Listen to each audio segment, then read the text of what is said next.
Hi, fellow tea lovers. Settle in, because we've got a story. I'm Nell. And I'm Rose. And today we're bringing you the tea. Across eras. So this is quite an exciting day. It is an exciting day. I'm probably going to be gigglier than normal, and I know that's quite obtrusive. Me too, but only because my state just filed a couple of lawsuits that... Oh, my job. Go courts, go. My job. We're playing Roman politics. Yeah. My partner was giving a very succinct, very awesome breakdown of his opinion of things, and he was saying that basically the United States for a very long time tried to be the nice guy. You can't be mad at us for all the stuff that we absolutely do, because we're the nice guy. We give you stuff. We make happy things. You can't be mad at that guy. And so now the experiment is, what happens if we stop being the nice guy?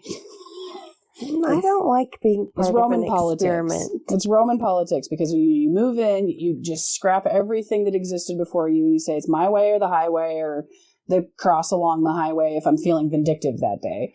But look, I brought you roads, and I brought you aqueducts, and I brought you civilization tools that are unsustainable without me as the leader, so... I didn't always agree with the fact that all those people being civilized actually needed that form of civilization. Right, yeah. It's the did we want this so-called improvement that really kind of seems to stick people. Currently, it's the internet. Not in the whole. I like the internet. Oh, no, I love the internet. I think it's so funny that people think of it as such magic when it's still a physical object. You can still cut someone's internet with wire cutters. It's not magic. Your information exists on somebody's server. You just don't have to have that server in your house. Isn't that nice? Any technology of sufficient complexity is indistinguishable from magic. Thank you, Arthur C. Clarke.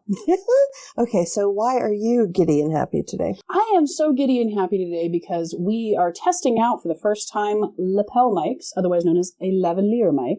Ooh. Which, so we had a really awesome experience a couple of weeks ago where we had a mention of our Wall of China episode in a discussion as a great explanation of tariffs, which thank you so much, guys, for flocking. We have never had that many listens.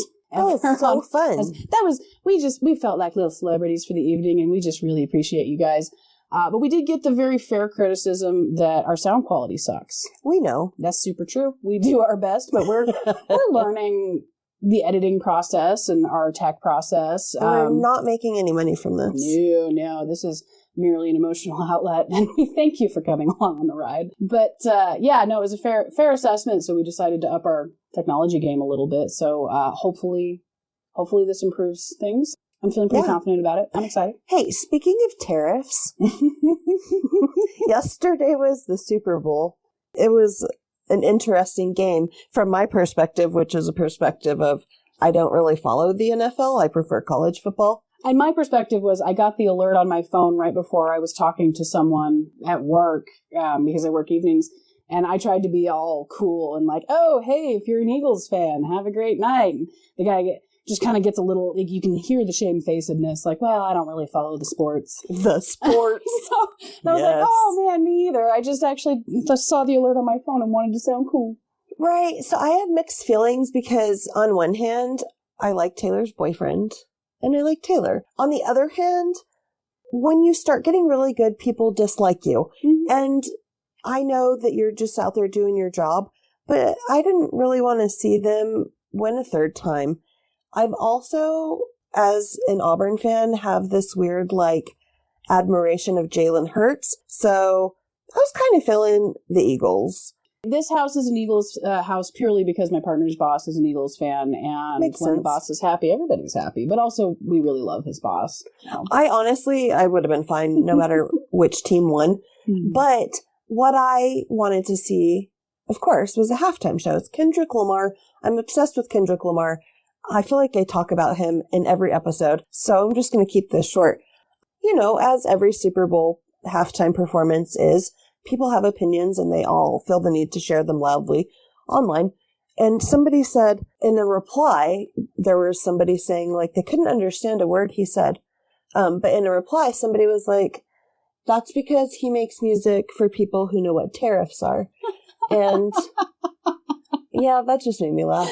I love it. Somebody was like, I don't believe anyone who says they could understand the lyrics. And all I could think was like, in the 7th grade, I remember I got a cassette tape. And yeah, it was the Walmart edited version, but it was Ice Cube's The Predator.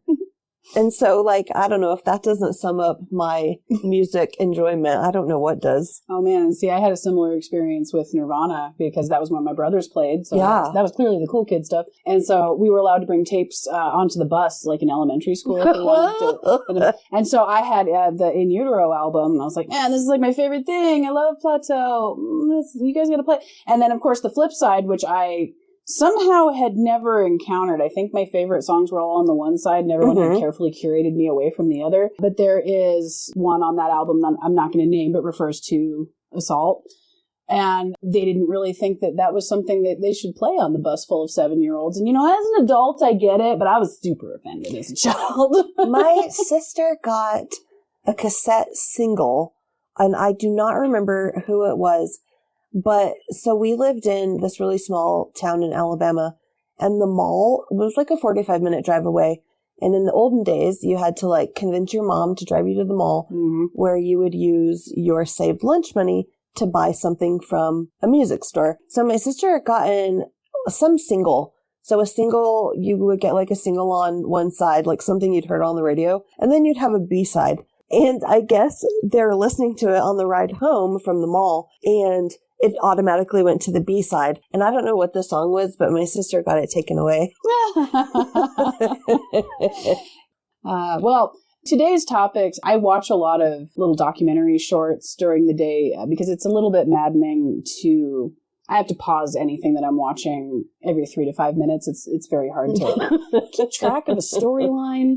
And so, yeah, the like History Hit and all of the history like video podcasts on YouTube, or I applaud you guys. You guys do amazing work. So I got really into this week watching Crow's Eye Productions. They do museum style fashion history. Like if you were to go into a fashion display in a museum and you hit the button to watch the informative video of how this person got dressed with these items, they have a ton of those. Okay. They produce them themselves, and a lot of them have museum markers on them, so I think they work with the National Trust a whole lot. It's super high production quality. I really, really recommend I them. really like their videos.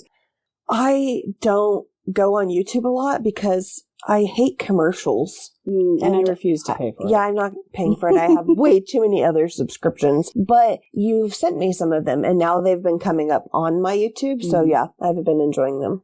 So the playlist that I was having fun with this week was this chronological order of getting dressed. Oh. And it struck me how interesting the story of pockets really is. Bring back pockets. Bring back pockets. Well, it turns out, like, because it feels like a conspiracy theory, right? Like, you never, ever, as a woman, have functional pockets in your clothing unless you really make that a priority. Yeah. Anytime you have a girl walk up to you in a dress with pockets and you say, nice dress, what are they going to say? They put their hands in their pockets and they say, it has pockets. Thanks, it has pockets. We were hanging out with a few friends once, and one of them pulled out a cherimoya that is sort of looks like a fuzzy apple cactus combination, and is apparently one of the most delicious exotic fruits ever. Okay. But it's one of those that is kind of like a gotcha ingredient on Chopped and like all of the cooking shows. Oh, okay. Because it can kill you. Oh. Yeah, the seeds are very, very toxic, and the fruit is fine. And so, like, if you're... I was a coward, and I did not try it because I just have really terrible luck in general, and so that's I don't why I'm not going to try puffer fish.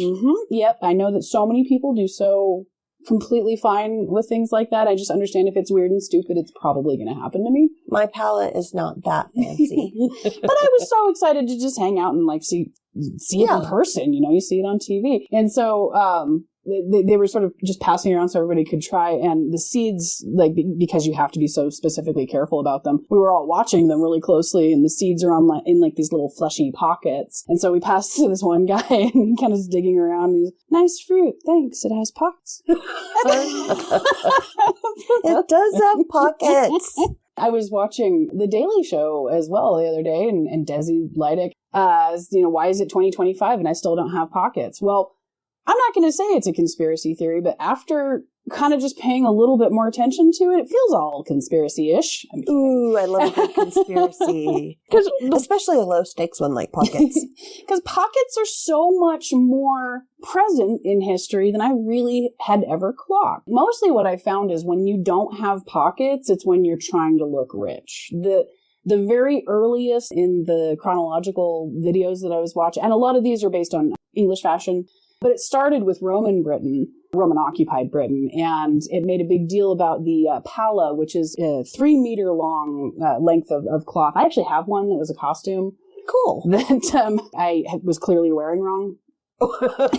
So? Because the way that it's supposed to function is that it takes both of your arms to manage it. It is an extremely expensive length of material. It's extraordinarily fancy that you have to use both of your arms to manage in order to wear properly. So it's basically like, look at me. I'm so fancy. I can tie up my hands in this thing. You have to use your arms, poor dear.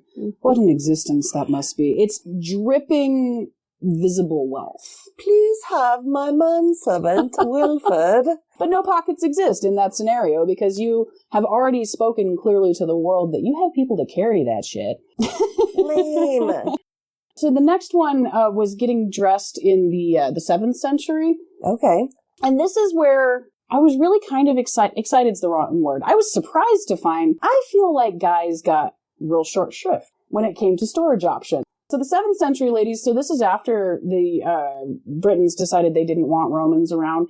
I think a funny side note on that, the Roman lady getting dressed video was the end of it.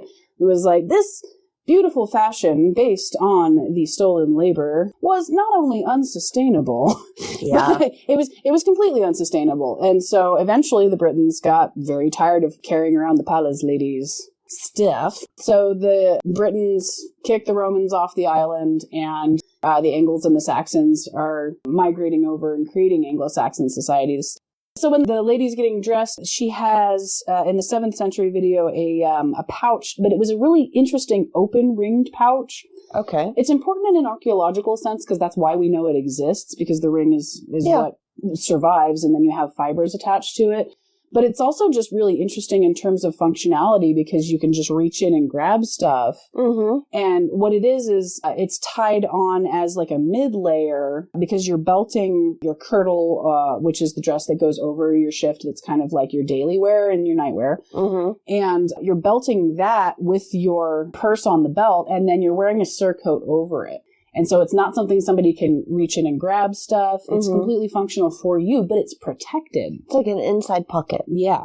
Okay. Yeah. And it's the same thing with the 14th century version. You know, the outer layers that are changing with fashionability are still accommodating pockets. And pockets exist more often than underpants that I know. If I had to choose, I'm not sure which way I'd go. Yeah. If you've got a long dress, I mean, that doesn't really feel safe to me. I mean, I feel like that's a lot of open fly-up area, but I don't particularly enjoy going commando. It would be hard because pockets, I might just go with pockets. Just go with the pocket. Exactly. Yeah. So in this same period, the guys are belting and pouching as well. Like, a belt does a couple of different things for you. It is a place to keep your stuff, but it's also keeping your clothing closer to your core, which, if you've ever been to England, it's surprisingly cold. Like, really surprised the crap out of my desert butt. I bet it did. Completely unprepared. Yeah, so it keeps it closer to your core so that it's more effective as a warming device. The guys had the pouch on the outside, with no surcoat, no anything over it, which just feels like far less secure to me. It feels like your sack is literally in the wind, guys. I just think it's really interesting because, like, the modern lady gets pocket screwed and the medieval guy got pocket screwed. Guys winning the pocket game is a weirdly modern concept. Yeah. Weird. Yeah. And I know I'm using purses and pockets interchangeably here, and there is a difference, but when it's attached to you, I feel like that's in the same zone. It's like a pocket. And, I mean, if you need to visualize, imagine, a metal ring. If you reach through the ring into your bag of material, that's your pocket. It's just detachable.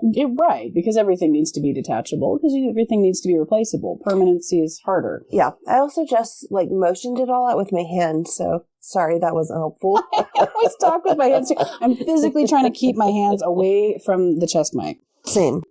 So the 14th century lady and lads have very similar pocket options, just not similar security options, which is just really interesting. That's interesting. The Tudor and Renaissance Italy did not mention pockets.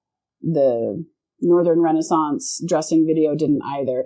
And I thought that was interesting just in the fact that it's much more conspicuous consumption in those eras, because the fabric that you're wearing, it says very clear things. The patterns that are woven into it says very clear things. Yeah. You're also really trying to project the fact that you've got people to carry your stuff. Mm-hmm. And so pockets, I don't think that means they weren't extant in any sense. Yeah. But it's not as forward as it was in the 7th and 14th century examples. Do you think that when, the men's pockets were on the outside of their body, was it probably just under the assumption we're men? We don't need to protect our pockets because we're men. Right. He's also the guy that's carrying the mattock or the pickaxe or the knife, or it's on the same belt as a knife, which says I'm going to at least try and do something about you.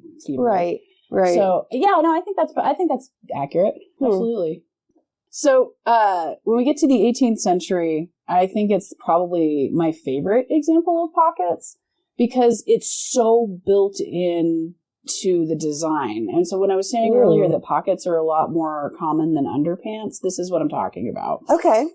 Because it's part of the underwear. And so the layering is very specific. Everything has functionality for the most part. Mm-hmm. So you still have your shift, you still have your chemise. That's baseline for a long time, because if you don't have access to reliable bathing facilities in the same way that we do, or reliable laundry facilities. I do always wonder about the smell when you slept in your shift and then you put your day clothes on top of it. First couple of days, probably fine. After a month, But people in most historic eras were much cleaner than we give them credit for. Oh, 100%. They also put up with a lot more other smells than we give them credit for. So I'm not saying that the smell would not have been horrific, but it is interesting that personal body cleanliness is actually a whole lot more ubiquitous than we give it credit for. Yeah, I agree. And so in the 18th century layering, you have your chemise, you have your stays.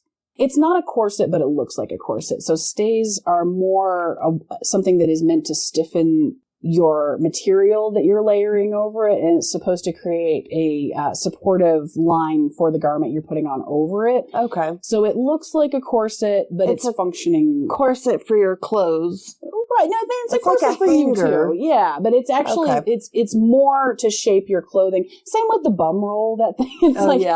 It's it's like a proto bustle. It looks like a little crescent, and you tie it around your waist so that your skirt's kind of lifted up off the back, and that's why you don't trip on your skirts so much. Mm-hmm. Which is why when you try and wear them without a bum roll, you're just falling all over the place. Couldn't just make it shorter. No, that wouldn't be fashionable. In between the layers, once you've put your stays on, you're tying on pockets. Okay. And they're basically saddlebags. They call them hip bags. And it looks like just a square with a hole in it, but it's like Jinko size pockets. You know, you could really do a lot with that amount of space. And because you are then layering successive petticoats and dresses over it, it's extremely secure unless it unties and falls off. But how secure is it when it comes to, and secure is not the right word, is it easy to get into your pocket? Every successive layer of petticoat and dress had a slit at the correct spot to reach the pocket. It's so freaking genius. And because of all the layering, nothing you put in that pocket is going to affect the line of your dress in any way. Do you think, though, how many times would you go to toss something in your pocket and it went through and it comes out around your ankle at some inopportune time? Well, yeah, but I mean, there's a poem from 1842. Lucy Lockett lost her pocket. Kitty Fisher found it. Not a penny was there in it, only ribbon round it, which makes so much more sense now. only ribbon around it. It was the ribbon that was tying it to her waist that either broke or untied. Yeah, that's how you lose your pocket. Yeah, that makes way more sense. It always felt to me like Lucy Lockett was kind of getting some shade for being greedy, for having heavy pockets. I thought that was the point. Like, she had so much stuff in her pockets that it just tore right out. My mind immediately went to Polly Pocket, which makes no sense whatsoever in context. But that's how my mind works. Same alliteration. That is completely valid. Polly Pocket, okay, look, sidebar. When I was little, I don't remember even if I had a Polly Pocket, but my sister did, and they were small. They were tiny. I loved them so much. And then when my kid came along, they were bigger. The ability to lose them probably didn't happen. And swallow them. They're small again. Oh, man, I want to buy Polly Pockets. Okay, I haven't been to Target recently, but the last time I was there, I always go in their toy aisle. Mm-hmm. They always have random things super duper clearanced. Mm-hmm. And every once in a while I find the perfect gift for a kid. I love, board games and whatnot. So yeah, I saw them and they're tiny again. Okay, sorry. No. Back to Lucy Lockett losing her pocket. Yeah, so really the only thing that makes that unsecure is the openness of the bottom of your garments. And so, aim carefully, but it's a solution. And what was really cool to me is that it didn't matter if you were dressing as a maid, if you were dressing in, court clothes, all of those slits existed so where you could have your personal carry space and your arms were free, whether or not you were an upper society person or a lower class person. Yeah, that makes sense. I'm thinking about all of the Gilded Age and Downton Abbey that I've watched. Nobody's shown it in that level of accurate detail. See, and unfortunately, you see all of the Jane Austen period things, they always have their reticule, which is technically a pocket if we are applying the pouch theory. But isn't that like a wristlet? Yes, it's definitely more like a clubbing bag for space. Yeah. It's not at all functional. But when you have those silhouettes that are just very close to your body, you have to worry about destroying the line. Like a little bit later on, we had a chemise de la reine, which the reason that it is called that is hilarious. So it was a free-form linen dress that was scandalous because Marie Antoinette allowed herself to be painted in one. And, oh my! Because the dress itself is so loose and flowy, it's just all just yards and yards and yards of linen that are just kind of cinched up with a wide satin sash, and all of the decoration is accomplished with little ruching pleats everywhere. Good heavens. But because Marie Antoinette got in trouble for being painted in one and just generally running around in one, and how dare she not wear her stays? My God, the effrontery. How dare she not wear her stays? She ended up coining the term for it because she was queen, so it is a robe à la reine. What does à la reine mean? Of the queen. Oh, okay. I would have named it like Maria. So when we got to the Victorian court dressing videos, pockets go down. Another case of the line becoming an issue because right now, and when I say when it ruins the line, I think most ladies are going to know what I'm talking about. Yep. When you put something in your pockets that you actually needed, like a giant cell phone or something heavy, chapstick, even chapstick, coins, anything of substance that you might actually wish to carry in your pockets will then totally destroy the way it hangs on your body. So annoying. You can either use your pockets as intended, or you can look good in the thing that you're wearing, but you just so rarely get both. Nope. And when in the Victorian dressing videos, the first one was Queen Victoria herself getting dressed, I think, for the Christmas portrait. And she does have pockets, but it's just enough for like a fan and a dance card. It's those stupid pockets that you get in stuff now where you can stick 3 fingers in, maybe. And look at the front pockets on my jeans. Yes, exactly. That's what I'm talking about with the useless Victorian dress. I hate these pockets, but I like the very wide jeans. The jeans look good. Thank you. Kendrick Lamar single-handedly brought back the boot cut / bell-bottom / flare. And our people, night. Thank you. Yeah, so Victoria, she just has enough room in her dress for a fan and a card. If you put anything else in, because it's the top layer, it's no longer under all of your petticoat layers and all of your stays. That's terrible. It used to be over the stays and under the petticoat, yeah.